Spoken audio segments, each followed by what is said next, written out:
Hey, what's up, everybody? True Boxing here. Thank you for coming back to get hit with the truth. So today we're doing the 2023 top 10s, and this will be on my number 4 junior welterweight in the world right now at 140 pounds, the former world title challenger Jack Catterall. Catterall entered the year number 5, so he moves up to 1 spot. He was coming off of that controversial, in my opinion, the most controversial fight of the year. That was my vote for it in 2022. He was coming off that controversial decision loss to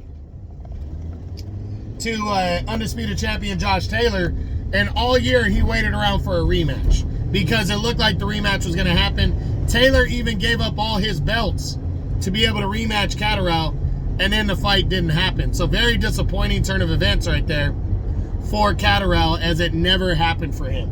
Finally, he would return in May of this year after a 15-month layoff and would take on some guy named Darrell Foley and secured a 10-round unanimous decision. Then in August, he would main event a DAZN card and take on former 3-division world champion Jorge Linares.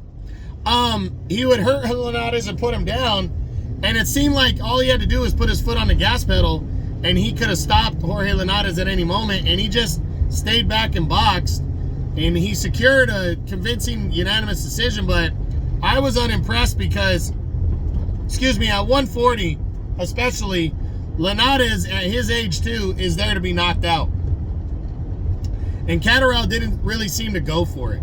Linares would retire after the fight after a long career, but you know, I was kind of unmoved by his 2-0 year, Jack Catterall.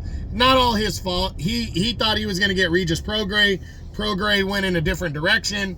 And then once Devin Haney wanted Regis Prograis for the WBC belt, he wasn't factored in.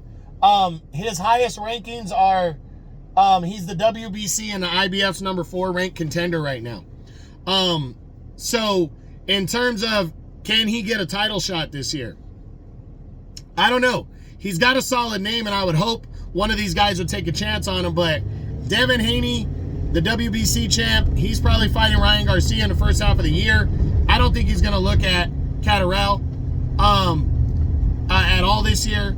And then the WBA belt with Rolly Romero, I doubt it, because it looks like mandatories are going to tie up that belt this year. Then the IBF title with Superhero Matias, I'm not seeing that one either. Unless Catterall's willing to fight him, because he is highly rated in the IBF, so maybe they might come to fight. You know, Catterall might go after Matias and take that fight, but he's got to be willing to go after the fight, and I just don't know if he is. And then there's WBO champion Teofimo Lopez, which, you know, I don't think Lopez would be completely against the fight, but I don't think, with his name, I don't think it's going to be his first choice. But I think he might be intrigued by it simply because of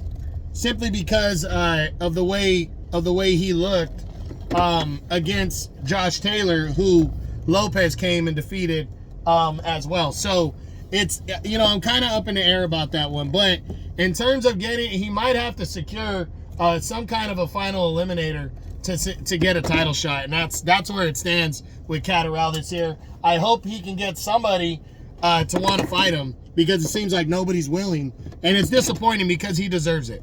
But we'll see what happens, and that's it. That's my number 4 junior welterweight in the world right now, as my 2023 top 10s continue. Former world title challenger Jack Catterall. Hope you enjoyed the video. If you did, smash the like button, leave a comment, or subscribe to the channel. I appreciate any and all support. This is True Boxing. You've been hit with the truth.